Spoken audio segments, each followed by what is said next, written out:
चलिए,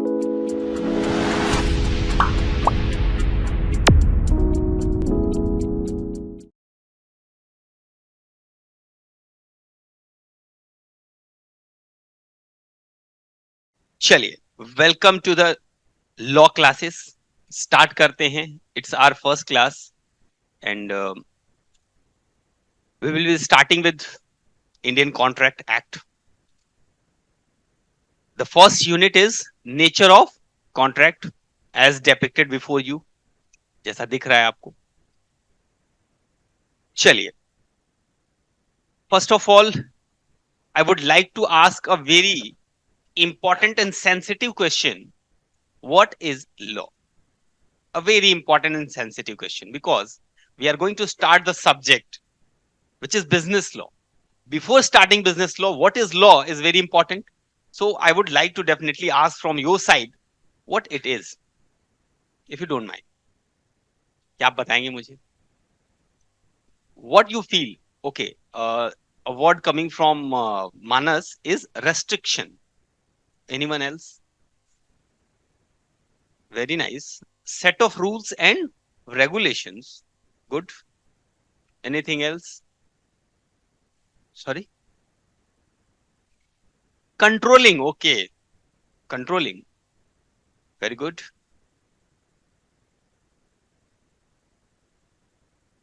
Yeah. Things are coming good. और कुछ?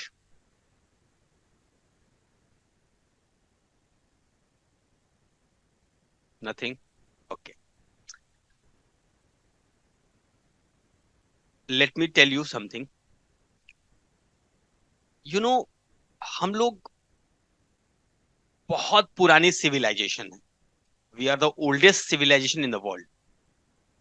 As people said, our Vedas and Granth said, we are the oldest civilization in the world. जब धरती की शुरुआत हुई, यहाँ पे स्टार्टिंग हुई धीरे धीरे, अर्ली मैन जो आए वो डेवलप किए, फिर धीरे धीरे उनके डेवलपमेंट में और चीजें ऐड ऑन होती गई, सिविलाइज्ड हुए. पहले ये सब तो नहीं रहा होगा ना, नियम कानून ये सब नहीं रहा होगा. They would be following their own set of rules. वो अपने हिसाब से चीजों को बनाते होंगे, अपने हिसाब से बिगाड़ते होंगे, तो प्रॉब्लम्स होती होंगी,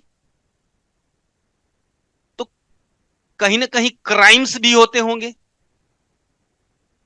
जो कि एक स्टेबल सोसाइटी के लिए अच्छा नहीं है. तो अगर लोगों को रहना है, लोगों को एक एक डेवलपिंग फेज चाहिए, तो कुछ ना कुछ ऐसे रास्ते होने चाहिए जिन पे वो चल सके और वो सबके लिए कॉमन हो. अब कुछ लोग उसका मिसयूज कर सकते हैं, कुछ लोग उसके अंदर रह सकते हैं, तो कुछ एक ऐसी गाइडेंस होनी चाहिए, कुछ ऐसा फॉर्मेट होना चाहिए जिसके अंदर सब लोग अपने आप को रख करके और सेफ फील करें. लोगों को कंट्रोल करना बड़ा जरूरी होता है. It's very important to control the conduct of the people. It's very important. So some of the very conscious people who were thinking about the development of the society were felt necessity of developing some kind of guiding rules which can control the conducts of the people. धीरे धीरे ये चीजें fix करने की जरूरत को feel कर रही थी कि इनको फिक्स किया जाए. तो एक सिस्टम बना कि भाई कोई भी तो नहीं बना सकता ना ये नियम कानून, उसके लिए एक सिस्टम होना चाहिए कि कौन बनाएगा. तो कुछ लोगों को सेलेक्ट किया गया, पार्लियामेंट्री सिस्टम है ना, मैं उस पर नहीं जाऊंगा अभी. तो वो सिस्टम डेवलप हुआ होगा, उसके बाद फिर उसमें नियम कानून बनाने वाले लोग सेलेक्ट हुए होंगे, उन्होंने नियम बनाए होंगे कि आपको काम कैसे करना है. सो अल्टीमेट लॉ क्या है? They are the principles. They are the principles जो कि लोगों के ऊपर इंपोज किए जाते हैं. मैं लॉ बोल रहा हूं ना, इसलिए मैं कह रहा हूं इम्पोज किए जाते हैं। कुछ चीजें होती हैं अच्छी बुरी, जो आपको खुद से फील करनी होती हैं। भाई ये अच्छा है, ये बुरा है, ये आपके ऊपर इम्पोज नहीं किया जा सकता। अच्छा बुरा, your sensing has to decide whether it is good or not, ethical, moral. ये morality is not imposed on you, it is your own cognizance. You have to select which one you have to follow. So, laws are rules, regulations, principles, guidelines, instructions which are made by the some authority called government for the controlling the conduct of people of a country. Law क्या है भाई? rules हैं. अब it is not convenient here to define rule, regulation, but all these will be defined. I'll define all in subsequent pages. So, rules, regulations, principle, guidelines, instructions, policies, which are made by some authorities called government right now. For whom? For the control of the people, for controlling the conduct of the people. उन्हीं के आचरण को, चाल चलन को control करने के लिए। अदरवाइज छोड़ दिया जाए तो कोई किसी को मारेगा, उसका कुछ भी ले लेगा, मतलब गलत तरीके से वो उसका यूज करेगा। तो सब लोग एक पैटर्न पे रहे, एक सिस्टम में काम करें, इसके लिए हमारे पास कुछ गाइडिंग रूल्स, रेगुलेशंस हैं, प्रिंसिपल्स हैं, they are called law. It's a very wide term. Law is a very wide term. It consist many acts, rules, circulars, notifications, a lot of things, amendments, ordinances, etc. Many, lot of things. Okay.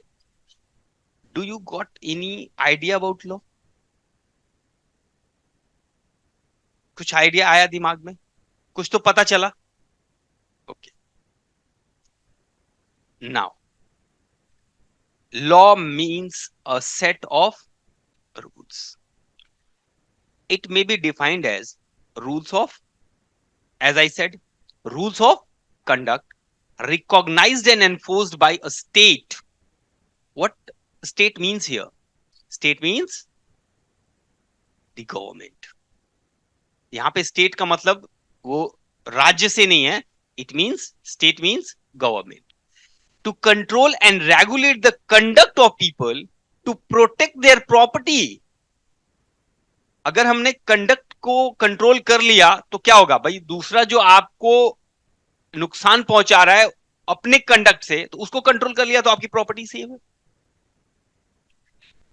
And contractual rights, it is very important for you only. Contractual rights. We also have some rights which can be hampered by others. If I am providing services to you, then I definitely would got a right against you to recover the consideration from your side. अगर मैं आपको services दे रहा हूं तो मेरे पास कुछ rights आ रहे हैं कि नहीं, तो वो राइट्स मेरे सेफ होने चाहिए ना. अगर मैं अपने राइट्स को एक्सरसाइज करना चाहता हूं और मैं वो नहीं कर पा रहा हूं, it means it is not lawful, it is not justice for me. वो मुझे करना चाहिए, मुझे वो बेनिफिट्स प्रोवाइड होने चाहिए. और कौन करेगा ये? Contract act, law. समझ पा रहे हैं? Rights with a view to securing justice, peaceful living and social security. क्या लाइंस समझ में आ रही हैं?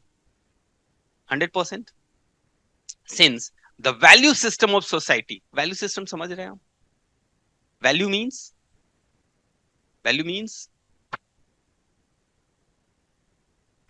value का मतलब यहां है जब बिलीफ्स ना कंसिस्टेंट होती हैं, they became values.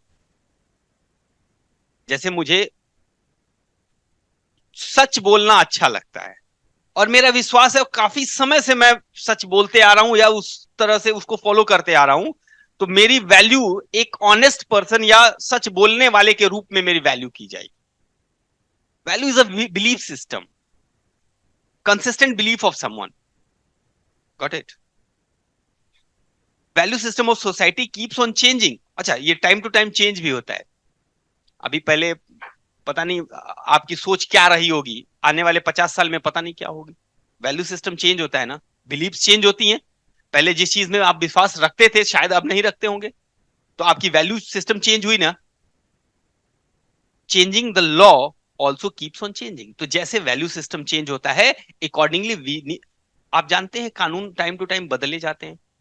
Avon your constitution got many amendments. बहुत बार वो चेंज हो चुका है. क्यों? Because of this.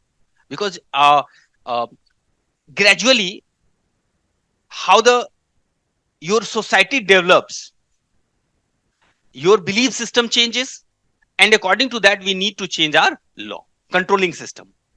उसको भी तो चेंज करना पड़ेगा. समझ रहे? आपका कंपनीज एक्ट है, it is 2013 act, but before this act there was an another act, Companies Act 1956, but it got changed. Why? Because many of the sections were irrelevant and redundant over there, so we felt a need to change it, and we did it. समझ आ रही बात? तो accordingly होता है, according to the changing requirement of the society. So there are several branches of law, such as international laws. Different branches are there. International laws, constitutional laws, criminal laws, civil laws, etc. गिनने लगे तो अभी दिन कम हो जाएंगे.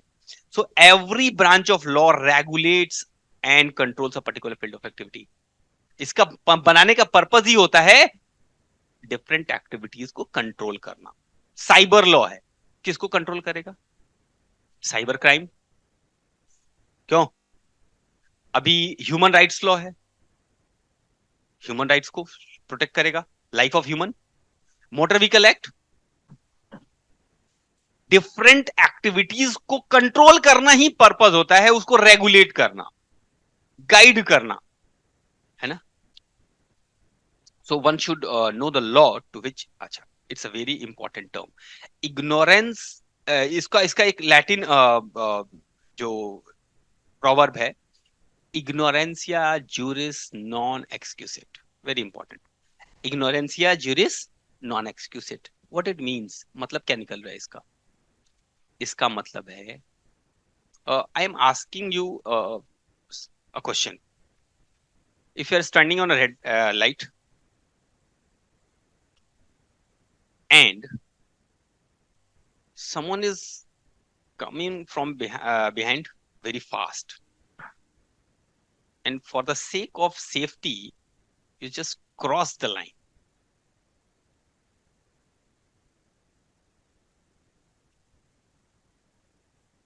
would be you would be penalized or not?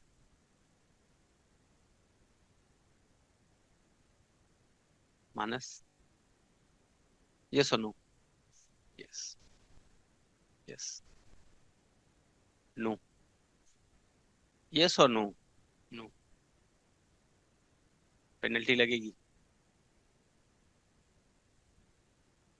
Yes, लगेगी. Yes, क्योंकि भाई लॉ तो लॉ है. आप उसको ये नहीं कह सकते कि मैंने अपने बचाव में तोड़ा है या मुझे पता नहीं था. You can't ignore law any how. एक आदमी का मर्डर करके आप कहिए कि ओ सॉरी मुझे पता नहीं था, मालूम होता तो मैंने ऐसा नहीं किया होता. बिल्कुल भी किया नहीं होता. अच्छा, अब की माफ कर दीजिए, अगली बार से. होता है ना, जब पुलिस वाले पकड़ते हैं चालान के लिए, तो वहां पे कहा अरे सर सॉरी सर, अब ये गलती पता ही नहीं था सर, यहाँ पे ऐसे होता है. वो कहता है कि कोई बात नहीं, अगली बार से मत करना, ये चालान ले लो. इट हैपेंस, होता है ऐसा. So ignorance of law is no excuse, यानी इग्नोरेंसिया ज्यूरिस नॉन एक्सक्यूसेट. समझ में आया? लॉ को इग्नोर करना एक्सक्यूज नहीं माना, मतलब लॉ की जानकारी ना होना एक्सक्यूज नहीं है. क्योंकि we expect from you that you know the law of the land, and everyone every people of the country must know the law of land. You can't say you don't know. चलिए, so because of this, अच्छा, foreign law, no one expect from you to know the foreign law. If you don't know, then okay, no problem at all. You will not be penalized if you're not knowing the foreign law. But law of the land आपको जानना ही होगा, ठीक है। चलिए, ये example भी यहाँ पे है। If someone is caught traveling in a train without ticket, he cannot plead that he was not aware of the rules regarding purchase of tickets. वो कह रहा है कि अरे मालूम नहीं था टिकट लेना होता है, हमें तो लगा ऐसे ही सरकार चला रही है घूमने के लिए। एक्सक्यूज बन सकता है क्या ऐसा? चलिए, मैंने अभी कुछ भी नहीं बताया आप लोगों को, अभी तो लॉ के बारे में बात कर रहे थे हम लोग, और ये अब अगला आपका स्टेप आ गया मर्केंटाइल लॉ। मर्केंटाइल लॉ ये क्या है? ये जो मर्केंटाइल लॉ है ना, ये बिजनेस, मर्केंटाइल यानी मर्केंटेबिलिटी से रिलेटेड है, बिजनेस से रिलेटेड है, यानी बिजनेस लॉ। जो कानून बिजनेस को, मैंने कहा ना, हर अलग अलग एक्टिविटी को कंट्रोल करने के लिए अलग अलग लॉ बने हुए हैं। Main purpose is to control and regulate.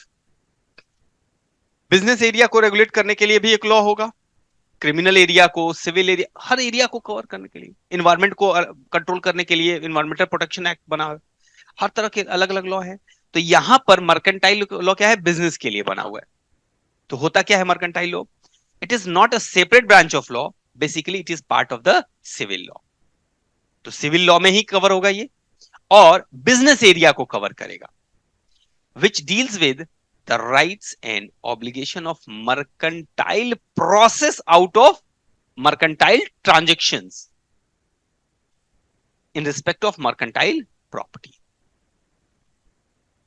अब मर्केंटाइल लॉ में कितने लॉ आते हैं ये आपके लिए इंपॉर्टेंट है। It's important for you to consider this, exam point of view से भी और आपकी नॉलेज पॉइंट ऑफ व्यू से भी।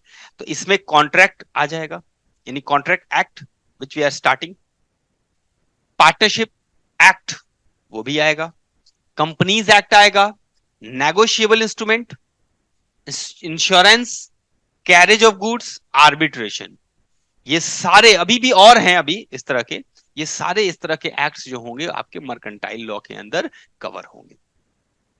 ओके,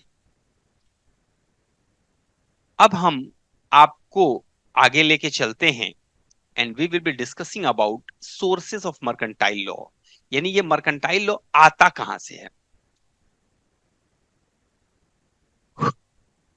थोड़ी एक गहरी सांस लेंगे आप, अपने आप को रिलैक्स फील करेंगे और समझाएंगे दिमाग को, all is well, all is well. Okay,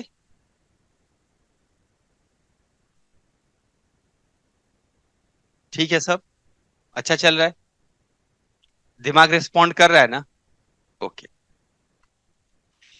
in India mercantile law is basically an adoption of, अब समझ में नहीं आया, इंग्लिश लॉ, मतलब लॉ हिंदी में भी होता है क्या? हाँ, हिंदी में भी होता है, तो अच्छा ये इंग्लिश वाला है। हाँ,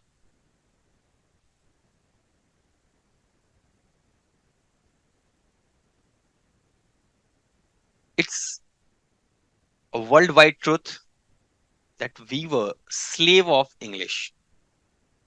They naam. They ruled us over 200 years, if I'm not wrong.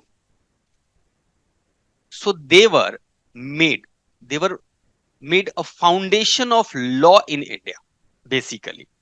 After the provincial system or kingdom, the English were made foundation for law system in India.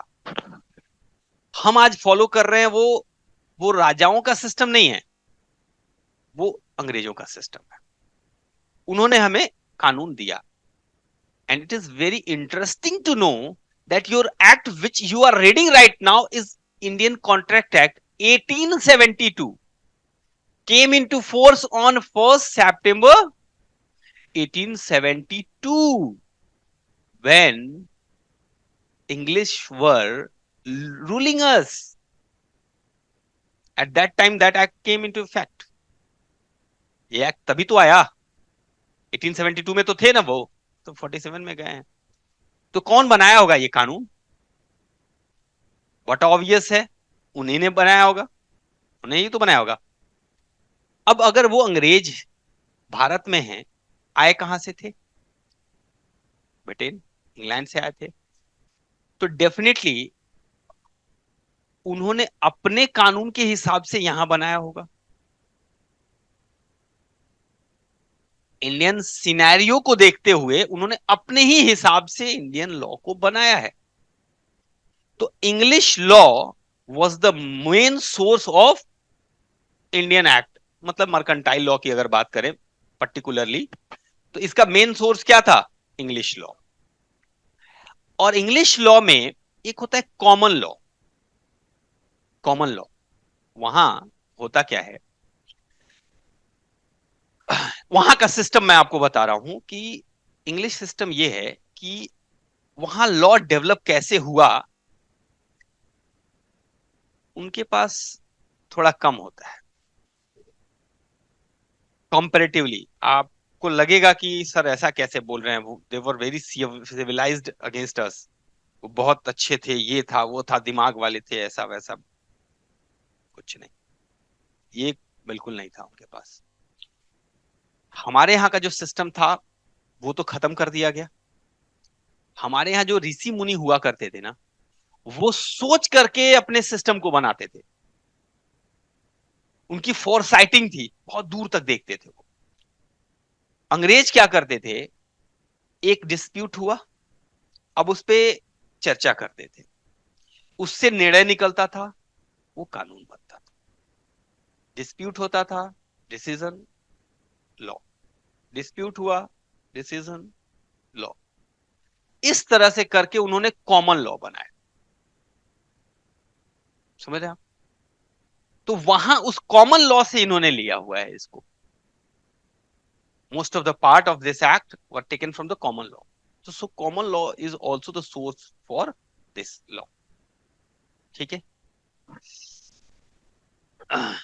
So basically an adoption of English law, उसी law को adopt किया गया यहाँ पे with some modification. भाई यहाँ का scenario थोड़ा अलग था, तो कुछ हल्के फुल्के मॉडिफिकेशन और रिजर्वेशंस किए गए which are necessitated by the peculiar conditions prevailing in India. Clear है? Main source of Indian mercantile law, अब इसका मेन सोर्स क्या है जरा देखिएगा इसको। पहला तो इंग्लिश मर्केंटाइल लॉ, पहला क्या है, मतलब वहां का मर्केंटाइल लॉ उनका, उससे हमारा लिया गया। English law, laws are primary sources of Indian mercantile law. So English laws are based on customs and uses of merchants in England. तो वहां के जो मर्चेंट्स थे, यानी जो व्यापारी थे, वो उनके कस्टम्स एंड यूसेज, ये जो इंग्लिश लॉ है ना, मैंने बताया ना, कस्टम्स एंड यूसेज, वो करते थे काम, उसमें विवाद हुआ, उससे कानून बना, डिसीजन आया ना, कानून बना। करते थे, विवाद हुआ, है ना, मतलब कस्टम्स जो वहां के थे, वहां ट्रेडिशंस जो चलते थे, उसके हिसाब से वहां का कानून था, और उससे यहां लिया गया। सोच के नहीं बनाया गया कि ये सिचुएशन आएगी तो क्या करेंगे, ये सिचुएशन आई तो क्या करेंगे, नहीं, वो पहले आई सिचुएशन, तब उन्होंने डिसीजन लिया। इसीलिए मैंने कहा ये थोड़ा सा खाली था। समझे आप?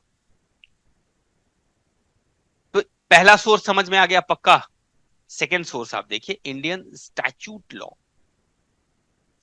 भाई कुछ चीजें वहां से ली गई ना, दूसरा कुछ चीजें तो यहां भी बनाई गई होंगी, यहां भी तो कानून बने होंगे। तो इंडियन स्टैच्यूट लॉ है, जो स्टैच्यूटरी जिनको फॉर्मुलेट किया गया, प्रोमलगेट किया गया, वो लॉज यहां पे हमारे सोर्स बने। The various acts passed by the Indian legislature, भले वो लिया तो वहां से गया, लेकिन पास तो यहां हुआ ना इंडिया में, are the main sources of mercantile law. For example, Indian contract act, sales of goods act, partnership act, companies act, negotiable instrument act, ये सारे भारतीय उसमें पास हुए हैं ना, इंडिया में स्टैट्यूटरी बने हैं, वैधानिक रूप से बनाए गए हैं।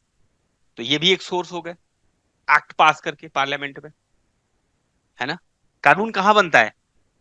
पार्लियामेंट में। वहां एक्ट पास होता है, दो तरह के हाउसेज हैं वहां, लोअर हाउस और लोअर हाउस को लोकसभा कहते हैं, अपर हाउस को राज्यसभा कहते हैं। गुड। चलिए, third one is judicial decisions. यहां भी कुछ चीजें थी जो इनमें कवर नहीं हो रही थी, नई नई बातें।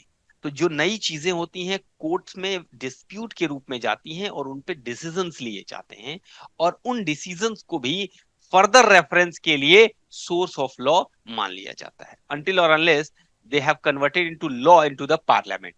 जैसे सुप्रीम कोर्ट का कोई डिसीजन आया, सुप्रीम कोर्ट ने कहा कि भाई इस मामले में ये होना चाहिए, तो अब अगर उस पर पहले से लॉ नहीं है, तो जब तक वो लॉ ना बन जाए तब तक सुप्रीम कोर्ट का डिसीजन ही लॉ माना जाता है। क्या मेरी बात समझ में आई?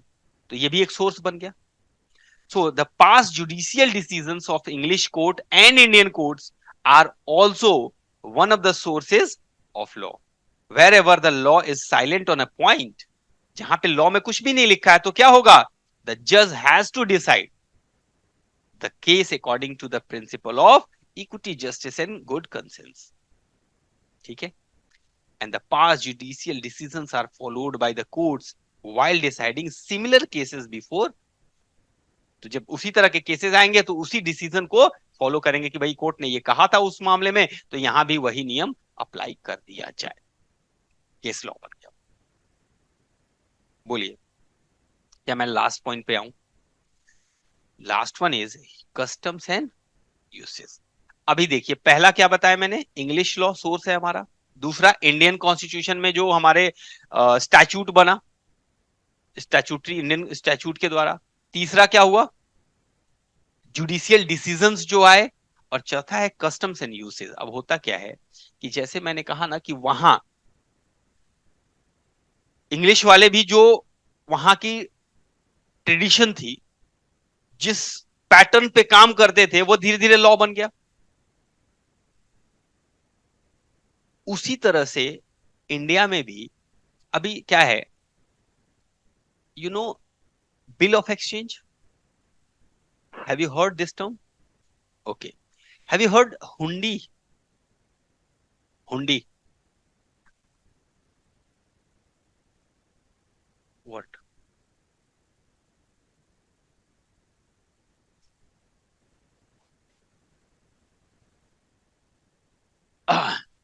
Okay, let me tell you. Hundis are desi form of, indigenous form of bill of exchange. Nothing but bill of exchange in a indigenous language, indigenous format. So, suppose for a while, if there is no bill of exchange concept and there is a no law about hundi, so what we will follow? The custom. जो pattern यहां चलता है वही तो कानून है, उसी में जो नियम कानून होंगे, जैसे लेन देन होता वही कानून बन जाएगा। भाई कोई बिजनेस करने का तरीका यह है कि भाई हम आपसे उधार सामान लें तो हुंडी दे करके लें। अब हुंडी देने में मान लीजिए उसका सिस्टम बना हो कि भाई 3 महीने में पेमेंट होता है, तो वो लॉ बन जाएगा ना ऑटोमेटिकली, वही वही सिस्टम है, उसी पैटर्न पे काम करते हैं। तो बहुत सारी चीजें अभी इंडिया में ऐसी हैं कि जिसपे कानून नहीं है, बट वो उस बिजनेस का वो सिस्टम ही है, उसका वही सिस्टम है, उसी में काम होता है, वो यूसेज है, उसका कस्टम्स है, वो ट्रेडिशन से, परंपराएं हैं, वो चली आ रही हैं काफी दिनों से, इसलिए वो क्या है, उन्हीं से लेकर के लॉ मान लिया जाता है कि भाई ये परंपरा चलती है, ये ट्रेडिशन है, इसी को हम कानून बना देंगे, वो सोर्स ऑफ लॉ हो जाती है। क्या मेरी बात समझ पा रहे हैं? पक्का? The customs and usage of trade are also one of the sources of mercantile law in India. These customs and uses govern the merchants of trade in their dealing with each other. यानी एक दूसरे से deal करते समय कौन control करता है? वही कस्टम्स करते हैं, क्योंकि वही चलता है, उसके लिए लॉ तो है नहीं। So some acts passed by the Indian legislature recognises the importance of such custom and usage. तो उन्हीं को देखते हुए अब बिल एक्सचेंज के लिए बन गया कानून, नेगोशिएबल इंस्ट्रूमेंट एक्ट। अब उसमें लिखा हुआ है कि भाई उस तरह से काम होना है। तो वो जो हुंडी थी ना, उसी को लीगलाइज कर दिया गया बिल ऑफ एक्सचेंज के रूप में। अब बात समझ आ रही है? लेकिन ऐसा नहीं है कि हुंडी के ऊपर ये एक्ट अप्लाई नहीं होता है। नेगोशिएबल इंस्ट्रूमेंट में साफ साफ लिखा है कि ये यूजुअली अप्लाई होगा हुंडी पे भी। समझ रहे हैं? आप लोगों ने पढ़ा नहीं है बट मुझे मालूम है। ठीक है ना? ये देखिए, यहाँ लिखा भी हुआ है एग्जाम्पल में, वही बात जो मैंने अभी बोली। Section 1 of Indian contract act 1872 provide that nothing contained therein shall affect any uses of custom or trade। Custom और ट्रेड मतलब हुंडी। देखिए ना क्या लिखा है, नथिंग कंटेन देयर इन, मतलब इंडियन कॉन्ट्रैक्ट एक्ट के सेक्शन 1 में लिखा है कि भाई इंडियन कॉन्ट्रैक्ट एक्ट में कोई भी चीज, कोई भी लॉ, कोई प्रोविजन आपको रोकेगा नहीं। किसके लिए? एनी यूसेज ऑफ कस्टम और ट्रेड। मतलब अगर आप हुंडी का यूज करते हैं तो ऐसा नहीं है कि भाई कॉन्ट्रैक्ट एक्ट तो नहीं है वहां, लेकिन आप उसको भी यूज करते हैं तो कस्टम ट्रेड के रूप में आप उसको यूज कर सकते हैं और वो वैलिडली एप्लीकेबल है।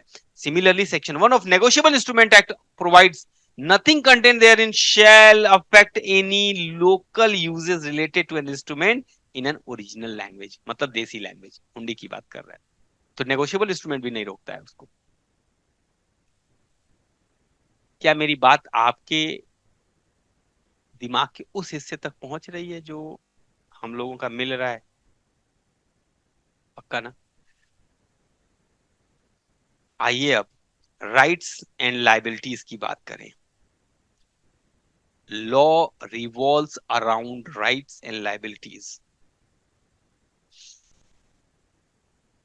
Law revolves around rights and liabilities।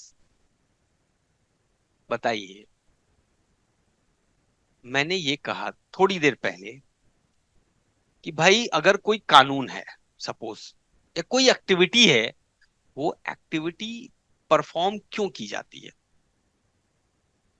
For availing some benefits, and I am rightful for some benefits, but due to someone else I am not able to get that. तो वहां पर मुझे injustice हो रहा है कि नहीं मेरे साथ? तो लॉ क्या करेगा? वो मेरे राइट्स को ही तो प्रोटेक्ट कर रहा है, वो मेरे राइट्स ही तो दिला रहा है।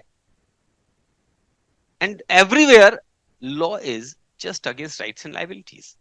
भाई अगर राइट आप नहीं सामने वाले का फुलफिल होने दे रहे हैं तो आपके अगेंस्ट, आपकी लाइबिलिटी आप नहीं पूरा कर रहे हैं तो आपके अगेंस्ट। क्यों? भाई मैंने आपको कहा कि मैं यह सामान आपको दे दूंगा और नहीं दे रहा हूं मैं, तो ये गलत हो रहा है। वही तो एनफोर्स कराएगा लॉ, यही तो लॉ का काम है। तो एक की राइट है अगर, तो दूसरे की लाइबिलिटी है।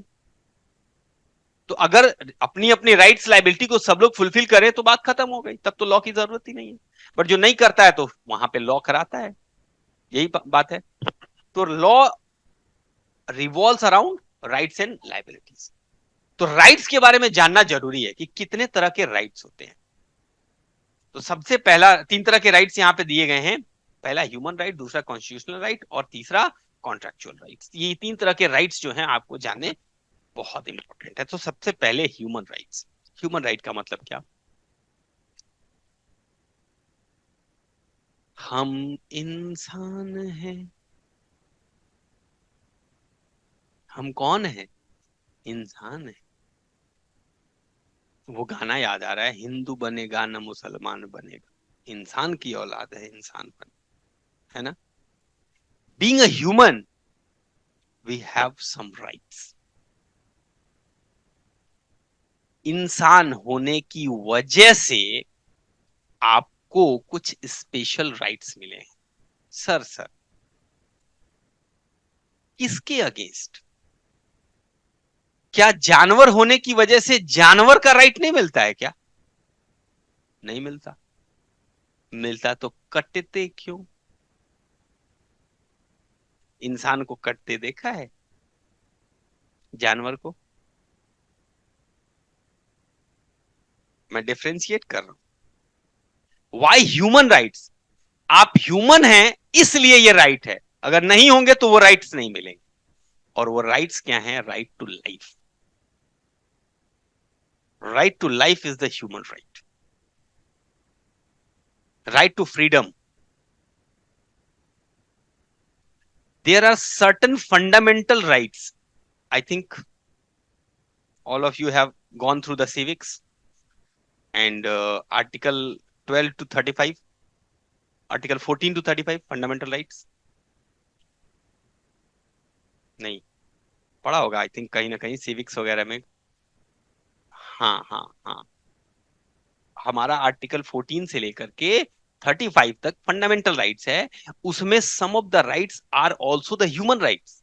जैसे article 21, it is talking about right to life, और ये ह्यूमन राइट्स भी है। क्या किसी जानवर को ये राइट मिलता है, राइट टू लाइफ? मारा जा सकता है उनको, लेकिन इंसान को राइट टू लाइफ है। देखते हैं आप, कभी कभी किसी क्रिमिनल को भी मारा जाता है तो ह्यूमन राइट्स वाले वॉइस रेज करते हैं, क्यों मारा गया भाई? राइट टू लाइफ है उसका, आप नहीं मार सकते उसको, कानून ही सजा देगा अकॉर्डिंग टू हिज। समझ रहे हैं? तो ह्यूमन राइट्स यानी कि बीइंग ह्यूमन, ह्यूमन होने की वजह से आपको कुछ राइट्स मिले हैं, और वो राइट्स प्रोटेक्ट होने जरूरी हैं, उनके लिए तो लॉ बना है। तो पहला राइट समझ में आया आपको? There is no law. पहली बात तो ह्यूमन राइट्स कोई लॉ नहीं है, ये राइट की बात हो रही है। United Nations have adopted, United Nations आप जानते हैं, many of the countries are the participant of that United Nations, adopted a universal declaration of human rights which has been adopted by member countries। बहुत सारी देश member हैं उसके, including India. Bharat भी united nations का मेंबर है। We have national human rights commission. Bharat में जो है वो नेशनल ह्यूमन राइट्स कमीशन है। यहाँ पे राष्ट्रीय हाँ मानव अधिकार आयोग and state human rights commission। so human is above common law, हर कानून से ऊपर है ह्यूमन। भाई हम लॉ से हैं या लॉ हमसे है? हमारे लिए ही तो है वो, हम लॉ के लिए थोड़ी हैं। तो हम रहेंगे तभी तो लॉ रहेगा। तो ह्यूमंस को प्रोटेक्ट करना is prominent, have prominent importance. नहीं, so human rights include right to life and liberty, freedom from slavery and torture, freedom from opinion expression. These are the fundamental rights, but they are also simultaneously the human rights। Everyone is entitled to these rights without discrimination। क्यों? If someone is from Dalit caste, no matter at all, he also have human rights। उसका भी right to life है, right to expression है, right to freedom है, liberty है, culture है। ठीक है, सुनिए, यही एक ऐसा राइट है, फॉर योर काइंड इंफॉर्मेशन, यही एक ऐसा राइट है, फंडामेंटल राइट, जिसको आप डायरेक्ट हाई कोर्ट या सुप्रीम कोर्ट में जाकर के अपील कर सकते हैं बाय रेट। और किसी मामले में आपको पहले लोअर कोर्ट में जाना है, देन अपर कोर्ट, देन अपर।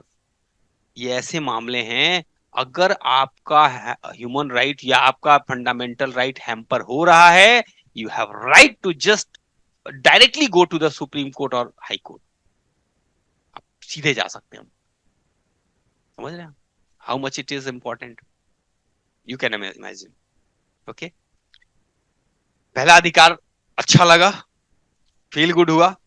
आइए दूसरे राइट पर आइए। Second one is constitutional rights. भाई इंसान होने की वजह से आपको कुछ अधिकार मिला, that is called human right. लेकिन इंसान के साथ साथ आप एक नागरिक भी तो हैं देश के। And being the citizen of a country, being a resident of a country, you also have some rights।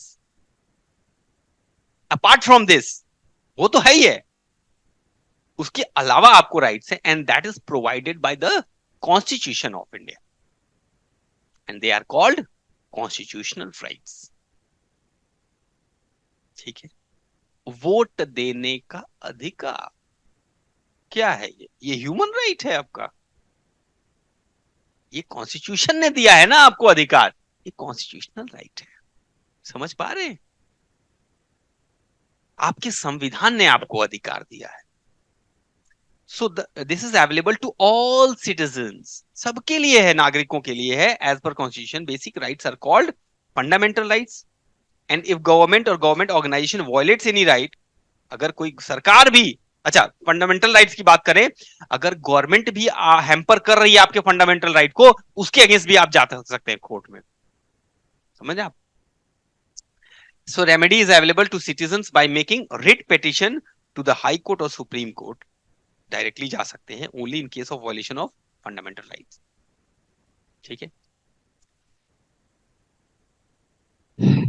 Last one is contractual rights. भाई देखिए, आप इंसान हैं, आपको अधिकार दिया गया कि भाई आपको कोई मार नहीं सकता है, वो आपके राइट टू लाइफ है, आपको आजादी है बोलने का। कॉन्ट्रैक्ट कॉन्स्टिट्यूशनल राइट्स, संविधान ने आपको अधिकार दिया। फंडामेंटल राइट्स, फंडामेंटल राइट्स क्या है? कॉन्स्टिट्यूशनल है ना, आर्टिकल 14 से लेकर 35 तक लिखा है कि ये आपको फंडामेंटल बेसिक, आप कोई छीन, सरकार भी नहीं छीन सकती है अधिकार। पहले ना एक राइट टू प्रॉपर्टी हुआ करती थी। फंडामेंटल राइट कितने होते हैं? पहले 8 थी, राइट टू प्रॉपर्टी हटा दी गई, राइट टू प्रॉपर्टी को हटा दिया गया अमेंडमेंट करके। हटा इसलिए दिया गया, राइट टू प्रॉपर्टी का मतलब होता है कि आपके पास प्रॉपर्टी का अधिकार है, कोई छीन नहीं सकता। लेकिन सरकार को अब रोड बनाना है, अब छीनना पड़ेगा। अब कैसे छीनेगी? कानून बनाना चाहती है उसके अगेंस्ट, संविधान के अगेंस्ट जाके कानून बना नहीं सकती। अब क्या करें? समझे आप? मजबूरी हो गई, तो राइट टू प्रॉपर्टी को संविधान से ही हटा दिया। ये आपका फंडामेंटल राइट नहीं है। समझ रहे आप? लीगल राइट है, फंडामेंटल राइट नहीं है। लीगल राइट मतलब आपने अगर जमीन खरीद दी तो लीगली आप उसके ओनर हैं, बट अगर सरकार लेना चाहे तो ले सकती है। और फंडामेंटल राइट होगा तो इट कांट। समझ पा रहे हैं? तो हटा दिया उसको फिर। अब कॉन्ट्रेक्चुअल राइट की बात करें,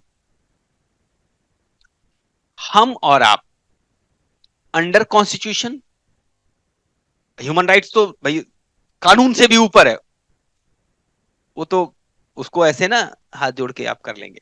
लेकिन जो कॉन्स्टिट्यूशनल राइट्स हैं आपको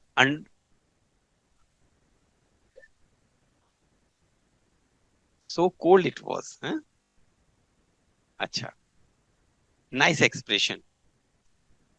तो मैं बात कर रहा था कि भाई अगर आप कॉन्स्टिट्यूशन के अंदर रह करके according to terms and conditions of the negotiation आप कोई कॉन्ट्रैक्ट करते हैं as per Indian contract act, तो आपको कुछ राइट्स मिलते हैं against other person, and they are called contractual rights.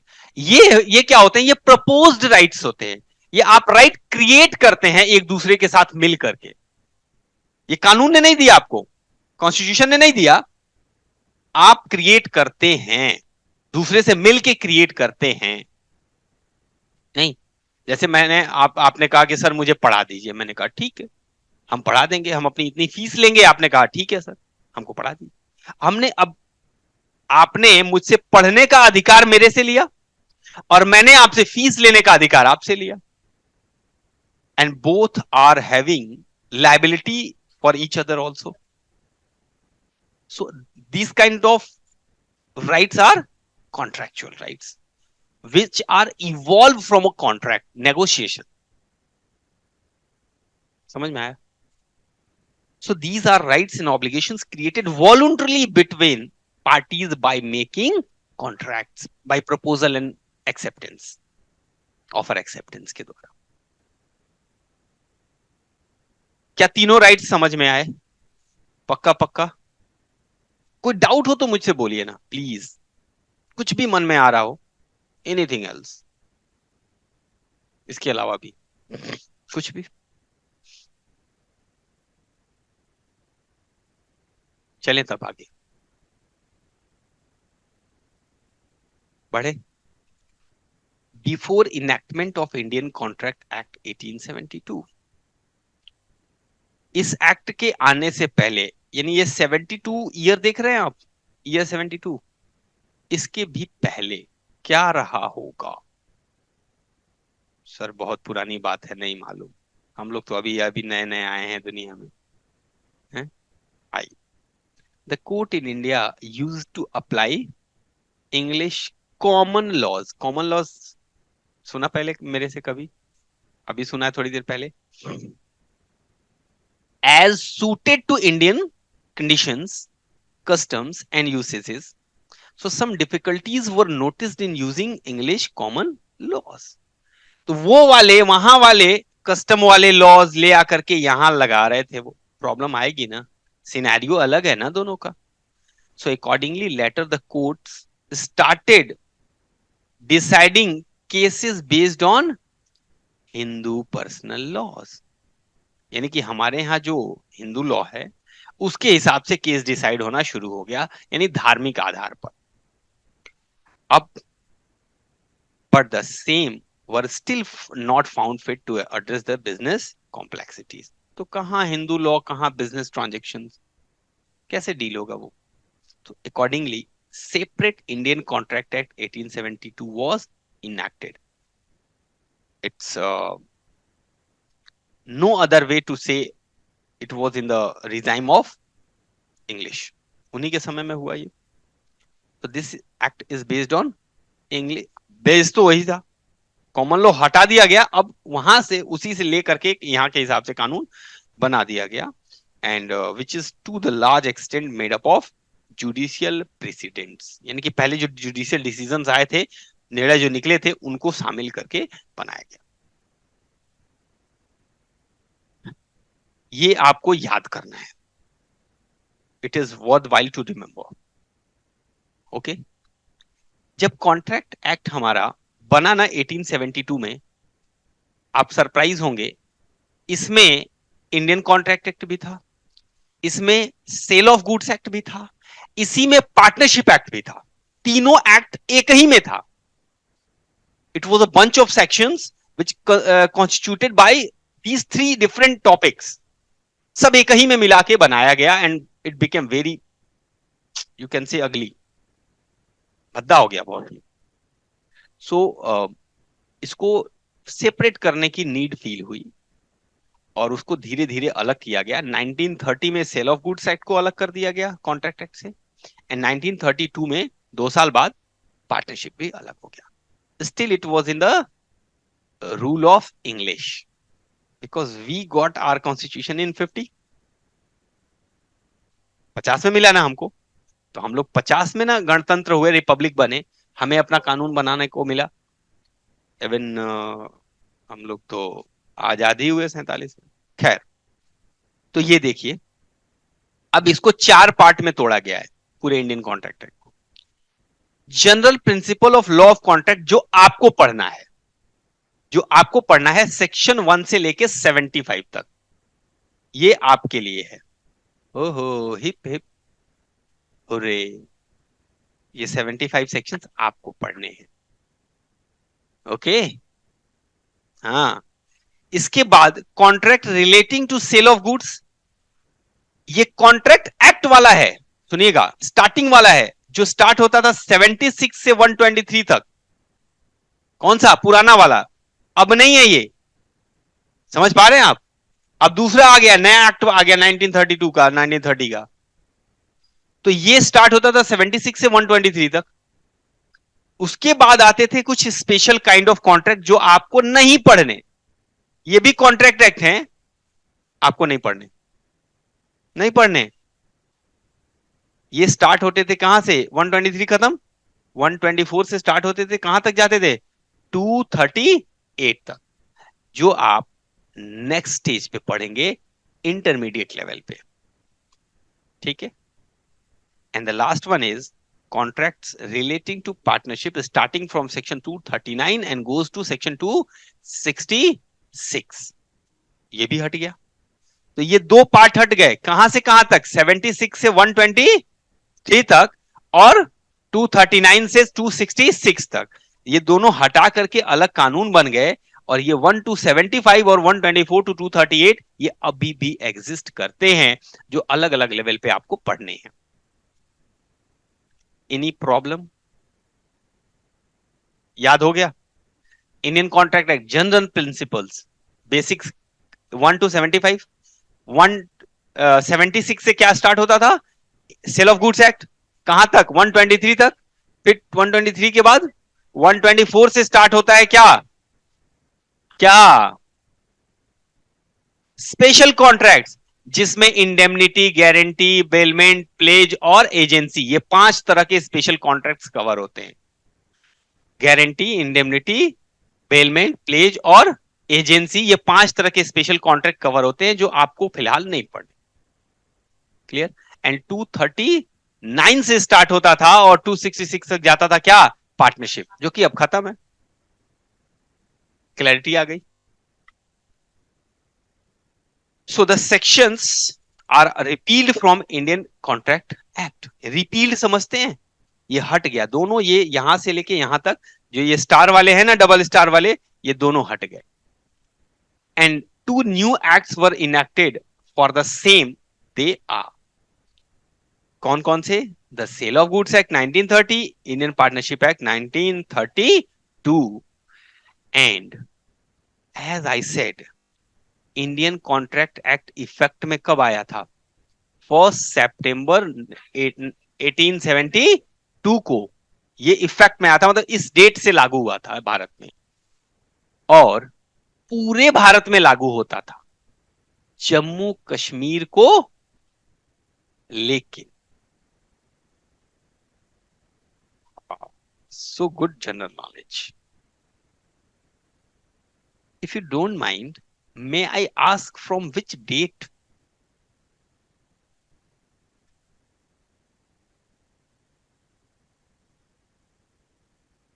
When Article 370 and 35A were repealed? On which date?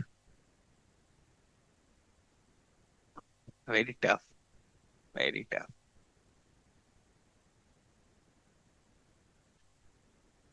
5 अगस्त को ये एक्ट खत्म किए गए. ठीक है? 2019. बिल्कुल ठीक. ठीक है ना? उसके बाद से ये एक्ट हमारा पूरे भारत में लागू होता है. अब बोलने की जरूरत नहीं है, एक्सेप्ट जम्मू एंड कश्मीर. ठीक है? पूरे इंडिया में लागू होगा. पक्का ना? चलिए, तो मुझे लगता है कि ये आज के लिए हमारा है ना. हम लोग अगली क्लास से स्टार्ट करेंगे अपने बाकी के. ठीक है? जिसमें डेफिनेशंस आएंगी, फिर उसके बाद एनालिसिस आएगा. उनका एनालिसिस हम लोग डेफिनेशन में ही डिस्कस कर लेंगे. एंड फिर अग्रीमेंट है, एनफोर्सेबिलिटी है, कॉन्ट्रैक्ट है, ईच एंड एवरीथिंग. मैं चाहता हूं कि कुछ क्वेश्चंस अगर आपके और हो तो आप डिस्कस कर सकते हैं मुझसे. कुछ अगर डाउट्स हो, कुछ भी ऐसे ही कभी भी मन में कुछ आया हो, वो अनसॉर्टेड रह गए हों, अनआंसर्ड रह गए हों, तो उनको आप पूछ सकते हैं. फिलहाल 2 मिनट का टाइम है. कुछ है ऐसा? कुछ भी नहीं है? क्या आप ये नहीं जानना चाहेंगे कि 370 हटा कैसे? आप देखिए, आ गया टॉपिक मन में. हाँ हाँ सर, ये तो बहुत सोचा हमने. है? क्या था ये? पहले तो ये जरूरी है जानना ना. भाई था क्या, ये तो जानना जरूरी है ना. चलिए, इसको शॉर्ट में थोड़ा कर लेते हैं. It was providing the state Jammu and Kashmir a special status. Why special status? Because there were some additional rights were given to the civilians of Jammu and Kashmir, जिसकी वजह से कुछ प्रॉब्लम्स आ रही थी. Some of the acts of India, some of the peoples do not get involve in that geography. उस area में नहीं इन्वॉल्व हो पा रहे थे, तो उसको हटाया गया. हटाने के लिए उसका जो सिस्टम था वो ये था कि जब तक उस स्टेट का स्टेट लेजिस्लेचर उसको हटाने के लिए अलाउ नहीं करेगा, तब तक वो नहीं हटेगा. स्टेट लेजिस्लेचर समझ रहे हैं आप? भाई हर स्टेट में एक स्टेट लेजिस्लेचर होता है ना, विधानसभा. जैसे लोकसभा राज्यसभा पूरे देश के लिए है, तो ऐसे विधानसभा भी है, तो हर स्टेट में होती है. तो जब तक वहां की विधानसभा परमिशन नहीं देगी, तब तक वो नहीं होगा. और वहां की विधानसभा कभी परमिशन देती ही नहीं. क्यों देगी? समझ आप? एक उसमें ये भी प्रोविजन था कि अगर इन केस विधानसभा एग्जिस्ट नहीं करती, तो डायरेक्ट प्रेसिडेंट जो है वो इस आर्टिकल को कॉन्स्टिट्यूशन से रिमूव करने के लिए परमिशन दे सकता है. At that time BJP and PDP government was in existence in Jammu and Kashmir. PDP, people democratic party, कुछ ऐसे, I think led by Mehbooba Mufti. तो पहले क्या किया बीजेपी ने, वहां से अपना सपोर्ट खींचा. सपोर्ट खींचते ही सरकार गिरी, विधानसभा भंग. अब विधानसभा एग्जिस्टेंस में नहीं थी. President Ramnath Kovind was there. खट से वो बिल पास हो गया, एक्ट रिमूव हो गया, पता ही नहीं चला किसी को, कॉन्स्टिट्यूशन ने. ठीक है. तो बहुत शॉर्ट में मैंने इसको निपटा दिया है ताकि एक ओवरव्यू मिल जाए आपको. तो दो आर्टिकल्स थे, 35A और 370. तो ये दो आर्टिकल्स रिमूव किए गए थे फ्रॉम कॉन्स्टिट्यूशन. ठीक है. So that's why. चलिए स्टॉप कर लेते हैं यहां पर. आगे हम लोग अगली लेक्चर में अपने आगे के प्रोविजंस को कवर करेंगे. Okay, stopping here. Thank you so much.